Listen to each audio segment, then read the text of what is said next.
While people from the steering committee gather, a couple of things I want to mention.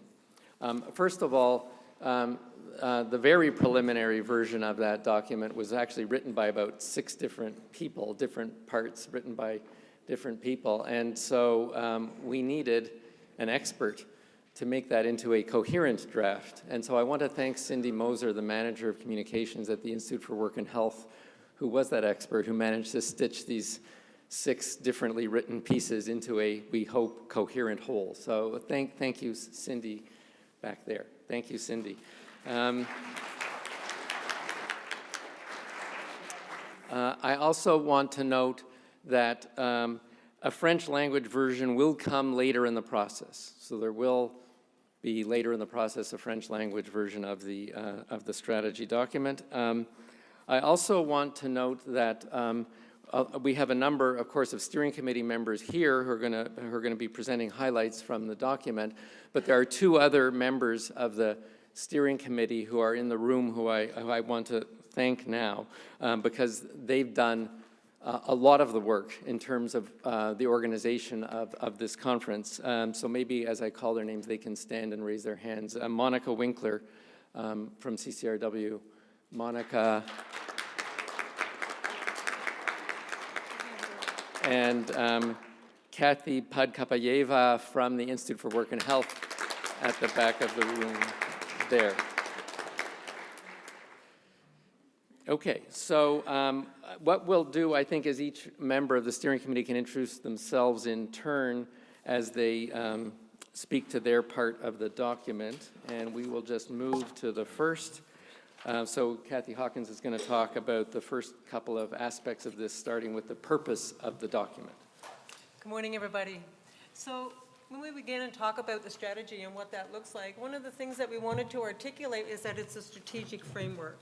And we wanted to build it up so that it was important for key community stakeholders, people with disabilities, employers, researchers, labor, as well as all levels of government. We also wanted to make sure that it identifies collaborative activities to increase the employment of people with disabilities. I think what's important to note in terms of the purpose of the strategy as well as the case for the new strategy, which is the next slide. Do you want to hit the enter button? Yeah, for the case, for the next slide, Ron.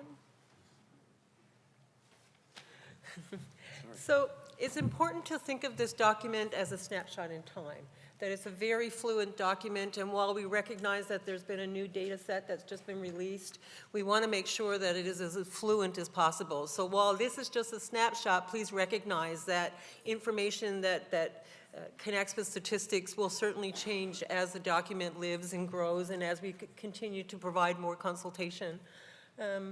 But we did want to make sure that people understood that the reason why we developed this strategy was because of the recent developments in government and civil society, which indicates a growing collective desire to improve the situation. And we heard from Yasmin this morning that government is doing a great job, and we're looking forward to actually partnering these strategies with other work that's happening with government. So I think Alec is going to Alec Farquhar is going to talk about how the draft was developed. Alec. So I guess we're introducing ourselves. I'm a chair for engagement with the Center for Research on Work Disability Policy, but I've had my career mostly in workers' compensation as an advocate, as a senior official at our Workplace Safety Insurance Board, and an official at our Ministry of Labor. So I've seen disability issues from a lot of directions. And this document really comes from you. It comes from community across the country. It comes from many decades of lots of people trying to bring some form and strategy to a big societal issue. Lots of ideas have circulated. Lots of people have taken a run at this. The most recent version, the strategy you have in front of you now in draft form, and just to echo Kathy, it's a draft, it's a work in progress, is very largely informed by the conference we had last year around this time in Ottawa. Many of you were here, and I'm hoping that you see your ideas reflected in it. We then had a really important roundtable of government officials that took place in June of this year, That contributed a lot of practical ideas, what people from different jurisdictions thought was doable, what they thought might fit together with other things they're working on. We then had an intensive period, the last, I'd say right up to about 3 weeks ago, where we as a group, reflecting a really broad range of experiences, pulled this together as a collective effort, calling on also our own background and experience in the area. So we're really hoping that the strategy resonates with you as a group, that you'll find something, or hopefully many things in it that reflect what you'd like to see in a national strategy. Having said that, we're all here to take it further and make it real. And my name is Steve Mantis. I'm with the Ontario Network of Injured Workers Groups. I'm the chair of our Research Action Committee. I've been active for about 35 years in the disability rights and injured workers movement. And as we tried to develop this, this strategy, you know, we start with the vision. And the vision is about inclusivity. And as we say, we're talking about the people with disabilities have the same opportunities and choices in careers, job, and work. Now, we're building on the work of, you know, decades of activism from the disability community. So we didn't start from scratch. People have been advocating for these issues for many years, and we're really, you know, thankful for the work they have done and trying to build on that. And when we look at that vision, we as a collective, you know, or a steering committee come at it from different angles. I'm an advocate, I'm an activist. You know, I'm there, let's make the world a better place. And that vision is a collaboration. So, you know, my kind of one point was, not only do we want the same choices, but we want them to be good choices. And this is the dynamic of the strategy, is that we kind of go, we have a dream, but then we have our practical reality. And the practical reality is that the labor market isn't moving in the direction of good jobs for everybody. It's moving in a different direction, where workers are less valuable and are not so much that it's, you know, we're going to build that business with you for the rest of your life. So we're trying to mix our vision with reality. And I think as well, while we're all focusing on the disability in work, we have to remember that everybody is not able or really desires that choice of work. So as we look at the systems that support people with disabilities, we have to make sure that there's room there for people who don't choose work, that choose volunteer work, that choose other ways to contribute to society, and we want to promote that, and we don't want to have unintended consequences if we're all focusing on work. And we've kind of put the pillars together, once again, building on those that come before us. And one of the key pieces is nothing about us without us. So we try to integrate that into this event, into all of our activities, that we want to make sure people with lived experience are there all the time in our discussions and building forward. So we've developed these 4 pillars. Like, there's so much. It's so complicated. There's so many pieces to this whole strategy. We tried to organize it, as has been mentioned, in these pillars. And they're really interrelated.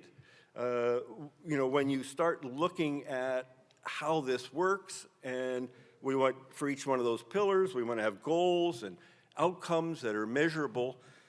They all kind of fit together. And so we do separate them so that we can document what they are, but they interrelate, and that's what inclusivity is all about. It's not about one way to create an inclusive workplace or an inclusive community. There's many factors, and we need to be able to talk about these and figure them out together. Okay. over to Maureen. So what's going to happen next is Maureen and Emile are kind of going to take turns in taking you through some of the ideas that are in the draft strategy document about activities, initiatives that are proposed at a high level, but some specific ideas under each of the pillars. The first one being disability confident and inclusive workplaces. Hi, everybody. My name is Maureen Hahn. I am the President and CEO of the Canadian Council on Rehabilitation and Work. I am honored to be sitting here today. I think that I am just so pumped. I am so excited. I think that the next 2 days are going to be an incredible time for everybody in this room. And you can all look at yourselves and know that you're part of this movement. So congratulations. So the first pillar, as Ron has mentioned and as Steve has mentioned, is disability confident and inclusive workplaces. We feel that it's very important that we have to have employers at the table. During the next 2 days, you're going to be able to see some of the employers that we've worked with, some employer champions, as well as some union champions, and really seeing how it is that the landscape can be changed from an employer perspective. However, we recognize that employers do need supports in order for this to happen. According to Mary Ng, who is the new Minister of Small Business, 98% of businesses across Canada are small businesses, and that means they're less than 100 people. So when we're talking about HR departments, there are none. When we're talking about IT departments, there are none. And so how can we support these small businesses in order to make sure that their workplaces are inclusive as well? So, and I won't go through the all of the points here on the slides, but just to say that the development of these tools, not necessarily toolkits, but resources for employers, is really a focus of this of the first pillar. Okay, I'm Emile Tompa. I'm co-director of the Center for Research on Work Disability Policy. I've been part of the steering committee for the last year and a half, and I'm really excited to be part of this process and pleased to have everybody here to be part of the process as well. It's really critical that it be a collaborative effort, and that's why we're thinking of this really as the starting point, really, and we're here to get your feedback to make sure that this reflects, you know, the diversity of ideas that we have here and across Canada. So I want to speak to just the second pillar that we have up on the slide. Okay, so comprehensive supports. This is a really critical part of our strategy. You know, employment just doesn't work unless there's really comprehensive supports. And some of the characteristics we see as very critical for comprehensive supports is having navigability of the different programs. As some of you may be aware, there's a lot of different programs across Canada. There's provincial ones, there's federal ones, there's private insurance, there's public insurance, some of them are means tested, some of them are contributory. They very much work in silos, and that's one of the big challenges for the disability policy system. And I like to think of the span total of these programs, as well as other service providers and employers, as being part of a disability policy system. A lot of the pieces of that system are working in silos. So it's very difficult for people to maintain their engagement in work, or when they're able to work, if they don't have the right supports when they need them. So really critical is navigability, alignment. A lot of the issues we talk about too are the education to work transition. Mandy mentioned this in her vignette this morning. Really critical aspect of having that continuity of supports when you start in the labor market after transitioning out of education. A number of other points are mentioned here. Really important that it meets client needs. Eligibility rules need to be coherent and accessible. Improving the supports for young people, as I mentioned. Really unbundle some of the income and benefits and employment for employment support, so that you can carry some parts of those packages with you when you go into employment. One of the issues we hear about a lot is the fear of losing those essential supports like pharmaceutical benefits and extended healthcare plans, you know, provision of other kinds of tools and technology and supports that you need when you go into work. So we really need to unbundle some of those things so that you can have a flexible support package that's customized to your needs. Some of it really needs to be sort of a passport that you can carry with you across the lifespan, actually, so that you can tailor it for your needs at the particular moment and adapt it as your needs change. Yeah, and so one of the other things that we've heard a lot about also is the fact that when people do enter into employment, there's a very high tax rate for the benefits that you did receive through some wage replacement benefits program, where you lose a large fraction of that very immediately. So that really needs to be modified as well, so it's easier to make that transition without being penalized harshly right at the get-go. And then the next slide is, I think, the next pillar. Excellent. So the third pillar that has been identified through consultations is effective partnerships. Basically for this pillar, we feel that this is an extremely important one. Again, our work is in collaboration. It's not in isolation. It is inclusive, not exclusive. So in order to ensure that there are effective partnerships to foster the inclusive workplaces that we're looking to develop. That the supports are to both the individuals, the job seekers, the employees with disabilities, and also to the employers in order to be able to foster a successful relationship. And to promote that culture change that Yasmin had talked about earlier this morning as well.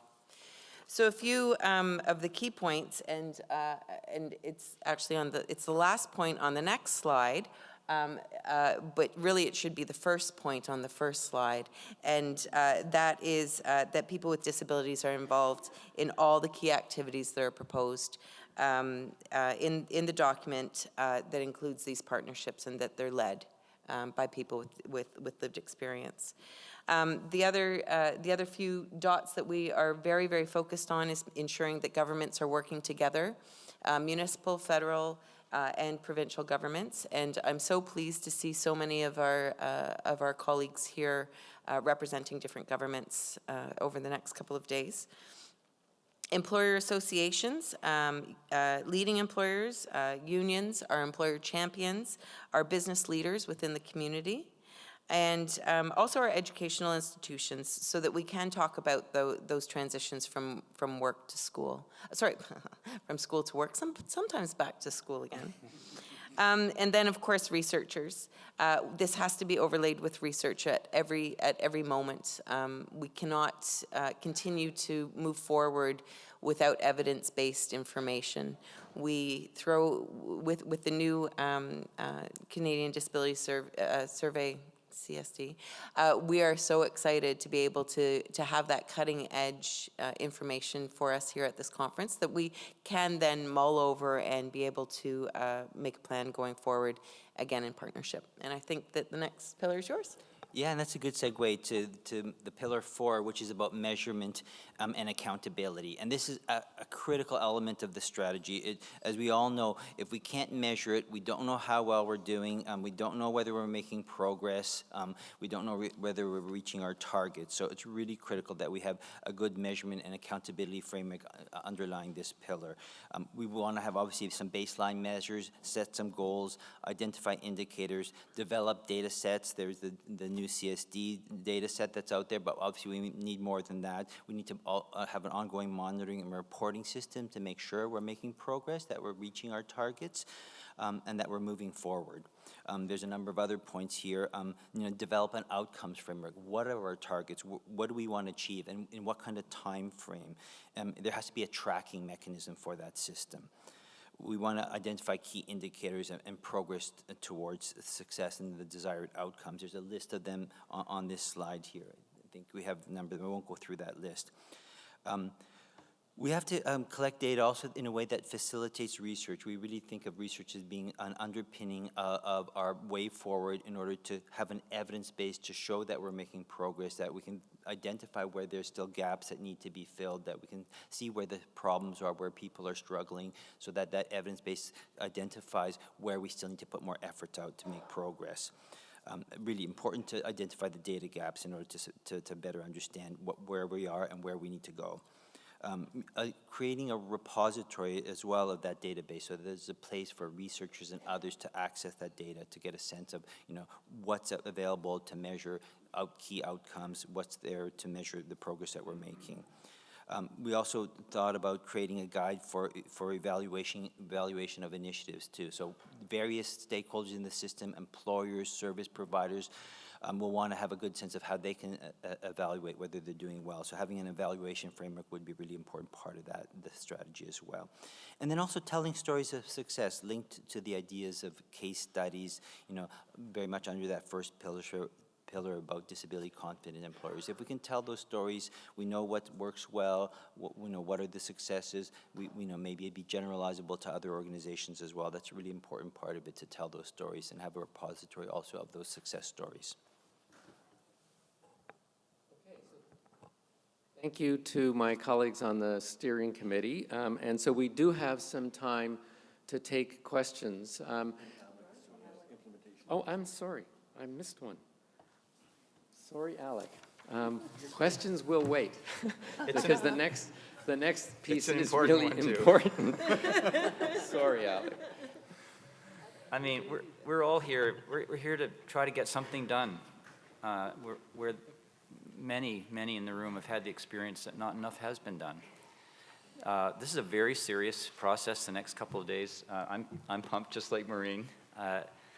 It's taken us a while to get here, and to have a deputy minister up here as we did, you just can feel there's a moment here.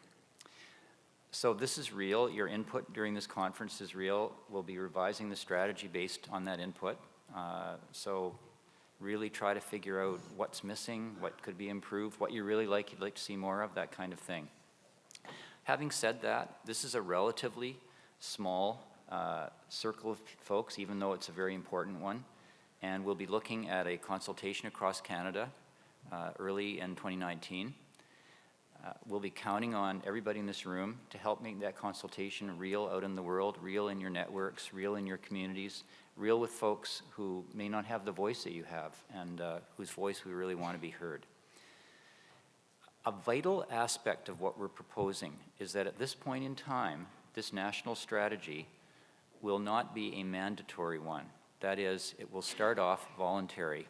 We did a lot of research on the history of these efforts, and we discovered so many of them that foundered on one province or another not being comfortable with one aspect or another, one partner, elections, all the rest of it. So we're looking at it as a framework to guide action rather than at this point in time focusing on trying to make it a mandatory strategy. And that concept is one we can talk about here, because clearly there are aspects of change that you really want everyone to adopt. You're hoping they see the value of them, but for now, that's what it'll be. Partnerships will be vital, making this real on the ground, and we're hoping to be identifying a lot of those partnerships the next couple of days and following. You heard from Emile the importance of data, benchmarks, knowing how we're really doing, and knowing that at a deep level, and we're getting a good start on that in this conference. We want to be documenting how we're doing, not just on the numbers, but on the key aspects, the pillars, and some of the initiatives we've identified.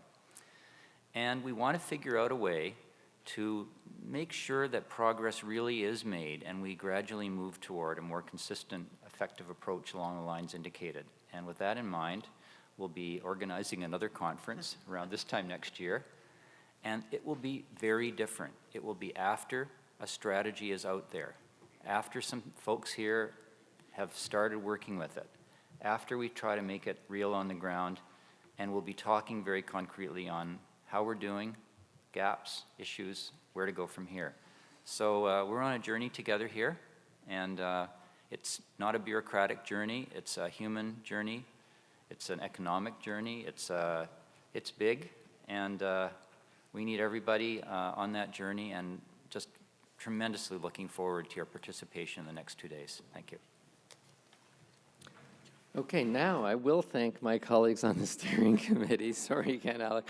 That was really important, vital, actually. So thank you for the reminder.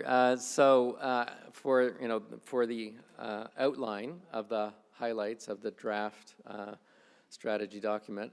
So we do still have a bit of time before our break to take questions. I would suggest that at this point we focus on questions of clarification, because the bulk of the rest of the conference is going to provide opportunities for substantive input, how the strategy can be improved, how the draft can be improved. But if anybody has a key question for the steering committee now, where you want something clarified, then we have an opportunity for a couple of questions now on that. There's a roving mic available, I believe, in the room. So people could raise their hand if you have a question. So, Hi, thank you for that presentation. It was great.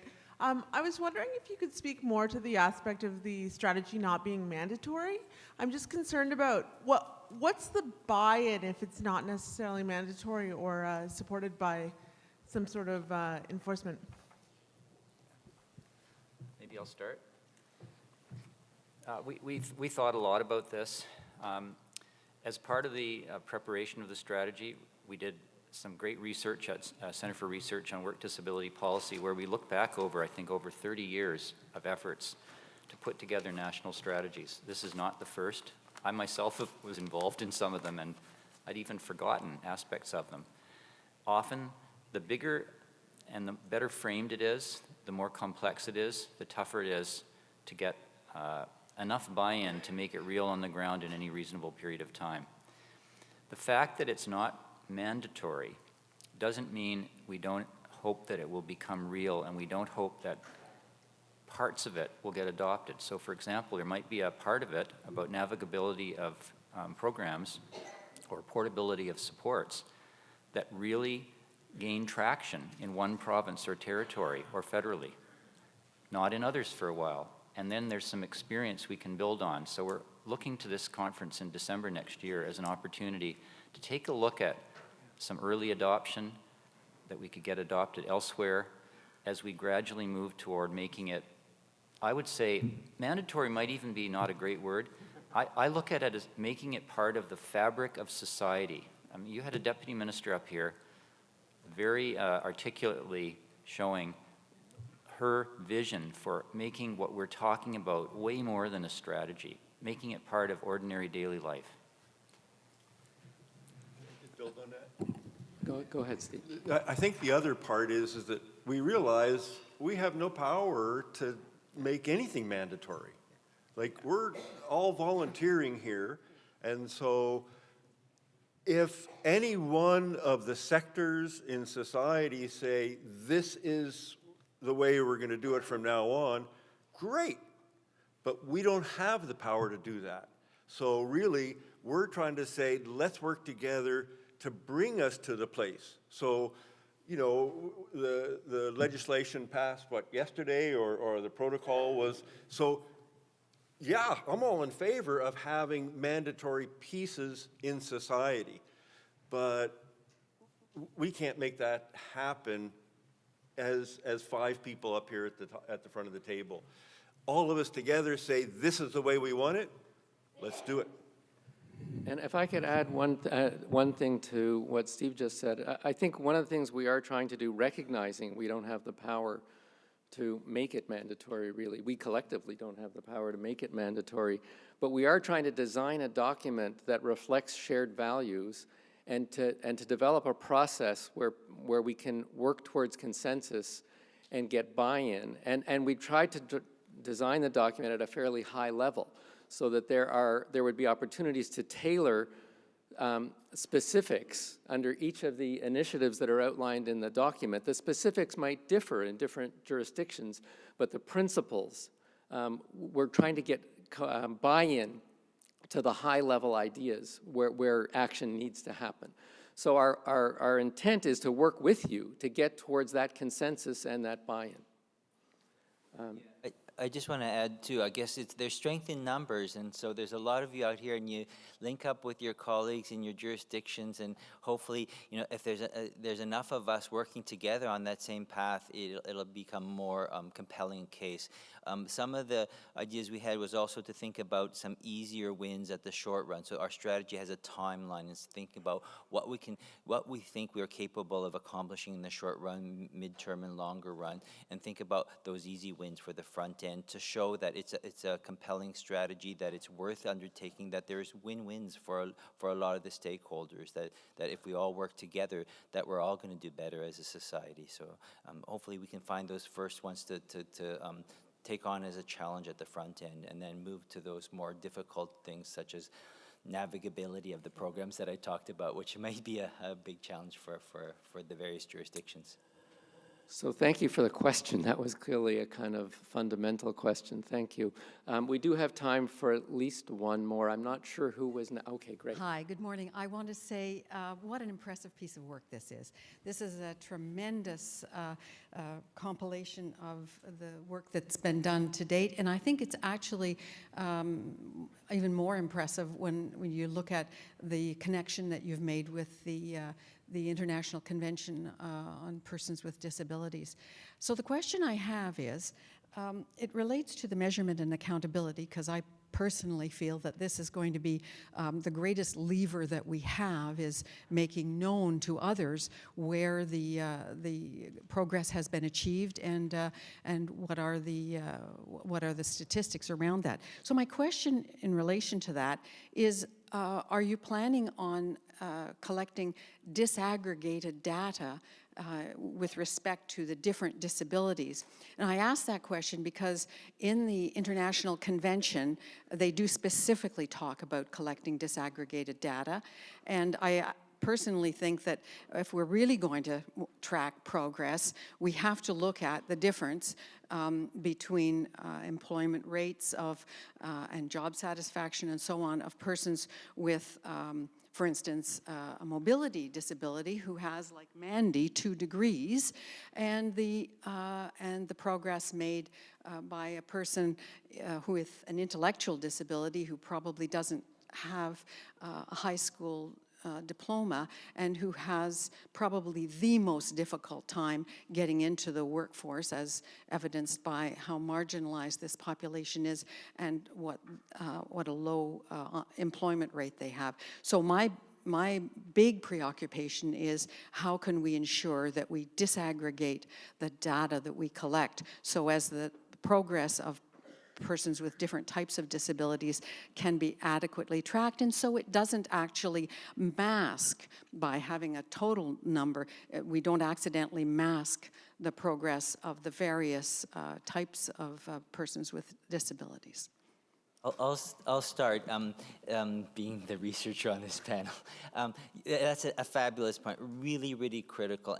And one of the key things that I think is that, you don't want to be just looking, as you point out, averages. Everybody's individual experience really matters to us, so that we really have to look at subsets of various populations. There's such a diversity of issues and people's experiences that we really have to be respectful of all of them. So, definitely thinking about collecting micro-level data so that we know where people are struggling and what people need supports and when, kind of thing. Tomorrow there is a panel on monitoring and evaluation in the morning where we will have somebody from ESDC speak about the recent survey and some suggestions for measures that we can think about going forward, as well as somebody from the Labor Market Information Council, an organization that was just recently put together over the last couple of years that are focusing on pan-Canadian data resources to understand the labor market issues for various groups, and obviously people with disabilities is a very particular interest group that they're focusing on as well. So there'll be an opportunity to think about what we need to do and drill down a little bit on it as best we can over these couple of days, but certainly there's work to be done to make sure that nobody gets forgotten. I think Steve has a comment and then we'll go to break. So Steve. 2 points. I guess the first point is we're not going to collect the data from up here. We all can collect the data. So the strategy is all about us, all of us. And what we want to do is try to build in more of an appreciation and prioritizing that the systems we have in place, the service providers, the funders, the government, all see that we need to spend more time tracking this stuff. So as an advocate for injured workers for like 35 years, I've been going to the compensation board and say, what happens to the people you serve? And they say, we don't know. And you kind of, what? Like you spend, billions of dollars and you don't know. So can we build in an appreciation and all levels that we need to be able to follow through? And that means different things in different sectors. So we're working with researchers. So you get a grant for 2 years to do an intervention, but you don't have the money and time to follow up and see what happens 2, 3, 4 years later. So the funding envelope has to look different in order so that we can collect that data going forward. So kind of looking at what are the barriers to collecting that, how do we overcome those so that we integrate that into like everything we do, so we kind of see, are we doing a good job, or where are the opportunities to improve? Okay, thank you, Steve. And so Quick. Do we have time for one if quick? it's really quick, really 'cause we quick. got to get to break. Okay, it's sort of just more of a clarification. In the comprehensive supports pillar where you're talking about improving supports for young people, I see mainly you mention support for transition from education to work, but I'm wondering if the strategy will cover, you know, other transitions such as from secondary education to post-secondary, or from secondary school to work, like other less, I guess, conventional pathways to employment, but also transition supports before somebody is ready necessarily to go directly into job search training, for example. You had a very quick question, and I have a very quick answer, and that is that absolutely. What we need to do is we need to hear that from you, and so that transitions are involved in the document. It has been identified as an area that needs to be focused on. But what do those transitions look like, and how diverse and how specific can they be? How individualized can they be? And I think that again, that will come from you. So while it's a great question at this level to get everybody thinking about it, it's what I would ask you to do is to bring that perspective, especially tomorrow afternoon when we're in our small groups, adding our thoughts to the strategy. Thank you. Okay, so we will go to break now.